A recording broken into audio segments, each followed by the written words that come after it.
All I hear is talking, I don't sweat that. If they don't trust me either, I respect that. But she be down the ride, oh, I bet that. Ooh. Good morning, good afternoon, good evening. My name is JH. How y'all doing, Postal family? Is everybody good? Is everybody cool? Everybody clean? Are you crisp? Are you feeling irie today? Let's talk. This is going to be maybe a longer video than you would like, but I'm going to cover a unpopular but very interesting topic. This topic is in regards to crossing crafts and how it is destroying. And when I mean destroying, this is probably the inner virus that is destroying every single one of us. This applies to every single one of us. And I'm calling out each and every one of us. Why? Because I used to do the same exact thing until I realized how much damage I was causing myself. You may not like to hear this. You may chime in and say, hey, but we got to do XYZ. But I'm going to explain in detail why this one thing could be our downfall. Before we continue, I want to thank the individual that continually sends me emails about things going on in all postal community, including the postal people up there in Canada, and they are actually going bankrupt. And what's going on with them? They're saying that they may just only have weekend delivery and a couple of days a week. This is going on right now as we speak. They're about to shut them down. That's the post office. This shit is madness. We got a lot of changes coming. We got this individual from FedEx. I'm not going to talk shit about him yet because I don't know who he is yet. We're going to see how he plays out. But let's talk. One of my partners called me from one of the places in the West Coast, and he said, hey man, I got this problem. I'm going to talk to you. We're going to tell a story and maybe you can identify. He says, listen, man, I got a problem. I'm a truck driver, and I'm going to give you some facts behind this, too. And, I come in on a Sunday, and I come into the dock, and my mail isn't there on the dock waiting for me to load my truck. Those that don't know, this ain't about truck drivers, this ain't about this. I'm going to give you some facts on how this can cause damage. There's no mail sitting on the dock, but I'm supposed to depart. Us truck drivers, you think you got it bad? Shit. Truck drivers is detailed before y'all got it, carriers. So we get back, we have a depart time, arrival time. We get back to the plant, we got to scan, we're there. On our scanners, it says we need to depart, I'm giving you a figure, at 2:10 a.m. We have X amount of time to get our trucks, get everything situated, scan our mail, and load our mail and depart to go to the stations. That's what's supposed to happen. When you work early morning, typically your truck is either loaded beforehand by mail handlers, or it's usually sitting right next to your dock so we can load it ourselves, which I still think that's mail handler work. That's my opinion. We load it ourselves. We put it on there. Every placard that we scan, it shows up in the system. This JH scanned this specific placard going to this specific station at this specific time. They know what we load. Now, inside the plant, they have the machines and then they have their placards on the machines. When that container is full and is ready to be dispatched from the back to the truck driver, now I'm gonna get some of this news, baby. When it's dispatched from the back to the truck driver, it says closed. They closed their end in the plant, which means the mail handler is supposed to be bringing it out to the dock. So it's supposed to be sitting on the dock waiting. Now, if they decide, hey, it's lunchtime, but we didn't bring it out to or it's just sitting there, now it's showing in the system that it's on the dock, but technically it's not. So now the truck driver is just sitting there with 3 pieces. He's supposed to have 18.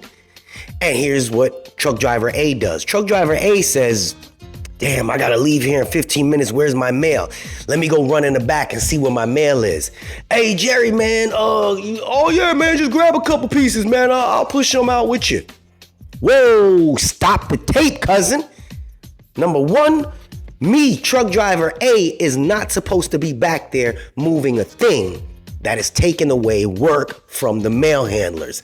Number 2, mail handler's gonna file a grievance because I'm doing his work. Number 3, he working Sunday, he getting Sunday premium pay. We brings it out, and then what happens? I go and load this thing on the truck. I depart on time. Nobody sees that there's a problem. The plant doesn't see there's a problem. Transportation doesn't see that there's a problem. Everybody's happy. The work is getting done with the people that are at work. It does not show a need, except for the one time when dude turns and says, hey, you know what? We're going to file a grievance. What? Oh, yeah, I don't know why he was doing it. Truck driver will never know why they got a grievance filed on him, if he even files out that he gets a grievance against him. And you know what the post office has to do? Pay this man for the truck driver doing the job that he wasn't supposed to do just so he could depart on time. Truck driver B, JH. Man, where my mail at? Oh shit, ain't no mail out here. Well, I was supposed to be leaving. 2:10. This shit ain't out here. I loaded 3 pieces. You know what Jay gonna do? Boop, take a picture of the dock. Boop, take a picture of my trailer. Boop, take a picture of the time. There's nothing on the dock. I depart. Boom, I leave. I come back. Next trip, there's only 2 pieces on the dock. Same thing, covered my ass. Me, the truck driver. Now, one truck driver is messing it up because those mail handlers are expecting the truck drivers to go back there and help them get that mail out. That's not our job. That's not our job. They're expecting them to help them pull the mail from the back, walk through the whole building. That's what a mail handler's job is, literally to move the mail from one spot to the other. Truck driver is supposed to transport the mail. Boom, here we go. Now, truck driver me, I get to the station. Oh, they only got 1 clerk at the station.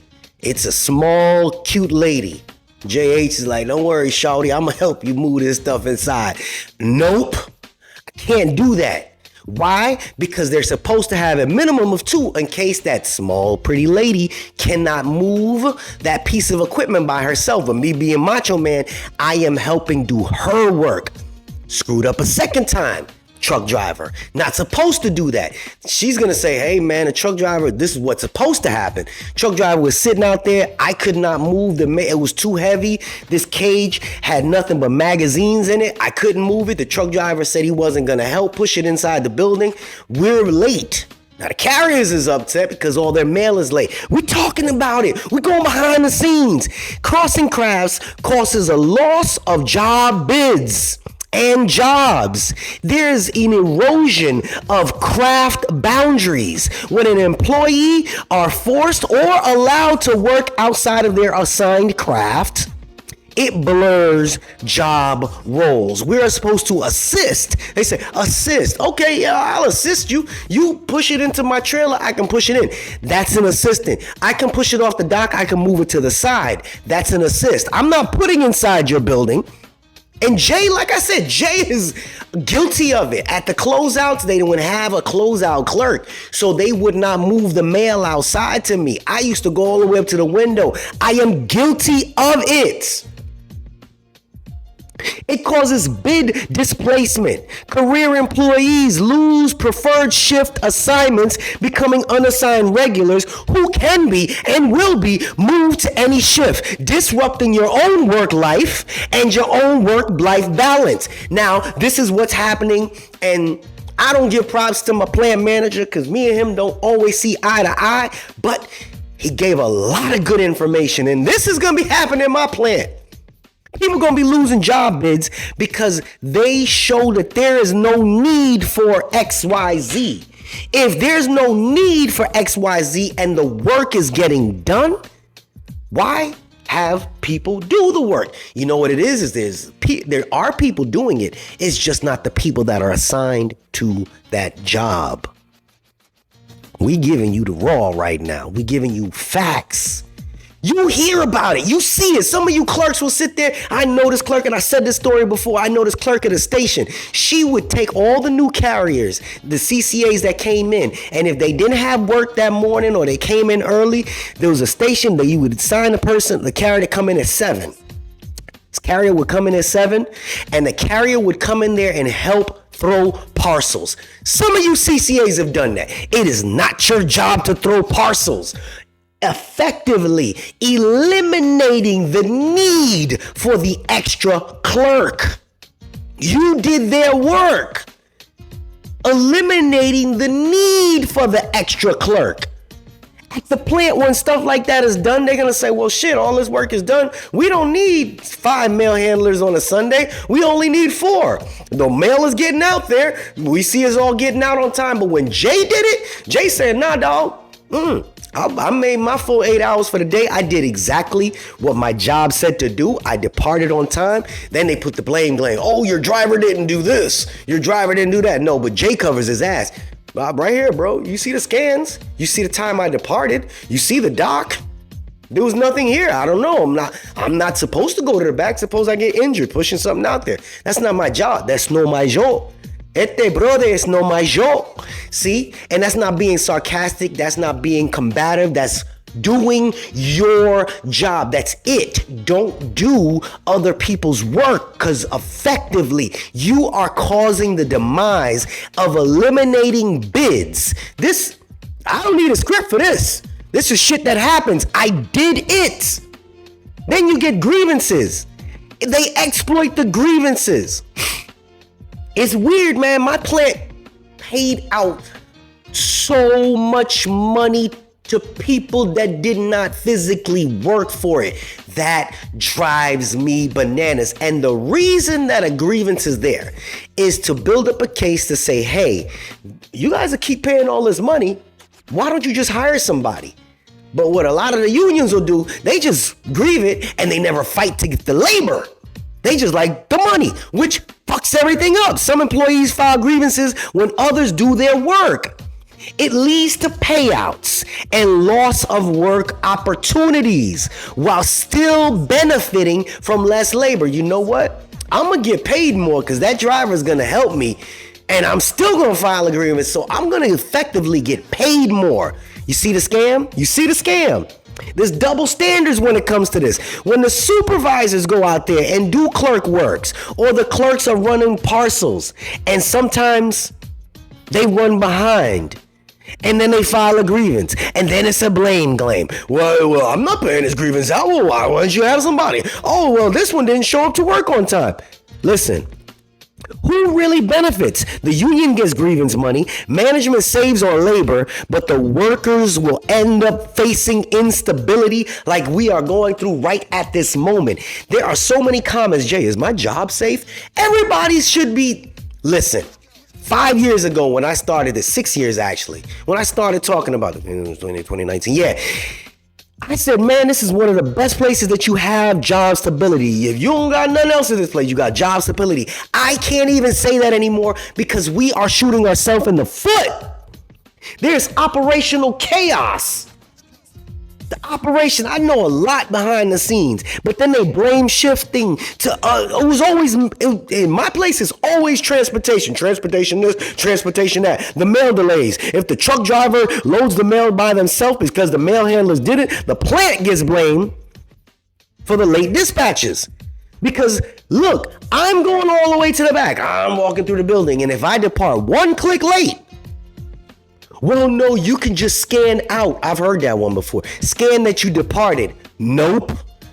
If I'm in that building, I'm not scanning until I walk out the building. Don't do it, truck drivers. Don't do it. Do not sit there and falsify your scans. You still scanning and loading your truck when you're sitting in the building. If you get hurt, they will use that same documentation and same data that's in your scanner that has the GPS that shows you still in the building when you lied and said you departed. My guy, my gal, don't play the bullshit. It shows false labor metrics, data. That's what they use, data. If a craft covers somebody else's work, data is going to show we do not need more workers until the system collapses. The system is collapsing right now from understaffing. How do I know that? Because the APWU is fighting for more staff. The NALC is fighting for more staff. The rural carriers are fighting for more staff while we're fucking ourselves by doing other people's work. They got clerks that are running parcels for people. What? Supervisors doing some of the work. When management performs bargain unit employees' tasks, it undermines the union jobs, but it also exposes understaffing issues. So I would implore any shop steward, no matter if the management is friends with you, you need to file, because if a manager picks up one, this is just eyeglasses, to move the eyeglass package from this point to this point, whoa, you can't do it. Now, there's a certain time period. Yes, behind the scenes, you're supposed to be doing work for more than 7 minutes, etc. But look, they're not supposed to be touching anything. No, they're not supposed to be touching anything. If they do, it is effectively showing that there is a need for more staff, not to reduce staff, reduction in force. That's for the managers. Riffs are, man. Anyway, y'all need to figure out what strict craft enforcement is. Get those lazy fucking union reps to do their goddamn job.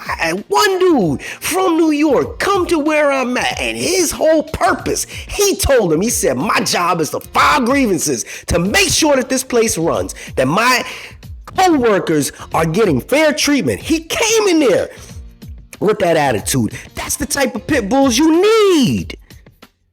Unions need to fight harder to stop cross-crafting work.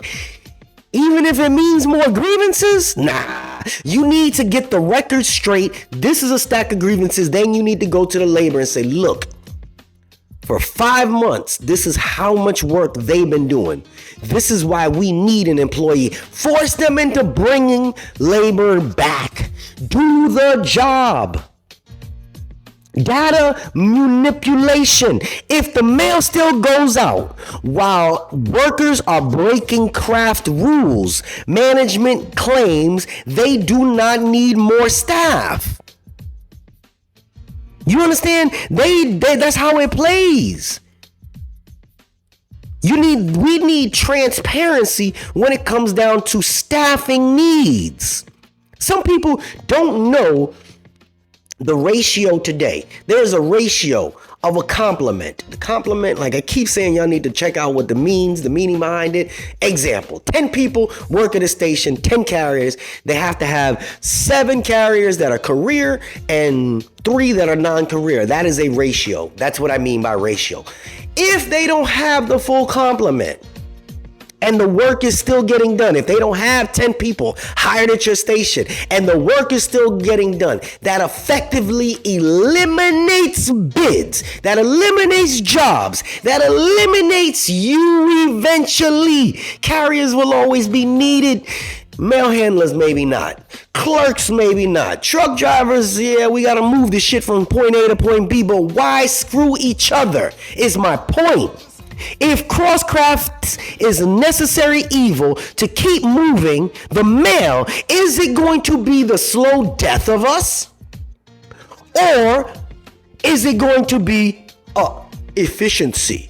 Efficiency. We're just being efficient. Hence the reason why the people do not like unions. Why the people sitting up top don't like unions. Because if there was no union, they could say, hey, truck driver Jay, we need you to walk to the back and do some mail handler work. And you can't file a grievance because you don't have a leg to stand on. Because you don't have a union anymore. We're telling you what to do. Go do it. That's what happens if they effectively get rid of the unions. The unions need to stand strong, do their fucking job, so that I ain't gotta be on here talking about this. And to my man E, and to the clown that work with him. Well, I'm about to say his name. Stop doing fucking mail handler work. Don't do it. Don't do it. Stop doing their work. Man handler that works on a Sunday, that's a career employee, is getting paid premium pay. for a Sunday, 25% on top of his salary for the day. Don't go do their work. You are effectively eliminating a bid for somebody else. We here to work together. This goes for the same thing when it comes down to supervisors. They have that floating supervisor now to cover people. Some places don't have that. Some supervisors are fucking overworked. Some of you say, man, supervisors start 12-hour days. They're not supposed to be there for no damn 12 hours. They supposed to have more supervisors. Why? And I'm saying every place. Some places have too many. But there are some that need to have the crossing so that some of these supervisors get home, get some sleep, so they'll come in there all miserable the next day. Go home, get some ass. So they come in there with a smile on their face instead of sitting there arguing with the employees because they get home, they see that they're already in bed with somebody else. Yeah, JB on it right now. Listen, sick of crossing crafts. And I'm only sick of it because I did not see what I was doing when I was effectively walking around the building looking for empty cages to bring to my customers. That's not my job. It's a mail handler's job. So when I would go on my electric pallet jack, ride around to the back and grab my mail just because I wanted to depart on time, I was screwing up. I'm telling you, I was screwing up. It showed that they didn't need a mail handler on the dock to come help us. We need to stop. Listen, I need to hear your views on this. Please put your experiences with this specific issue in the comments. Because what I'm reading now is y'all be telling some stories in there, and it's amazing. Y'all getting along. I can't believe it. Y'all getting along. Some of y'all are trolls, but some of y'all getting along. Some of you are co-signing for each other, which means that it's real. This topic is real. And again, I'm not attacking management. I'm not attacking my people. I'm just saying to do the job. I'm not attacking unions. I know they swear I'm anti-union. No, you got a job, do your job. That's it. Glasses almost fell. All right, this is JH. Tell me what you think about it. I'm out.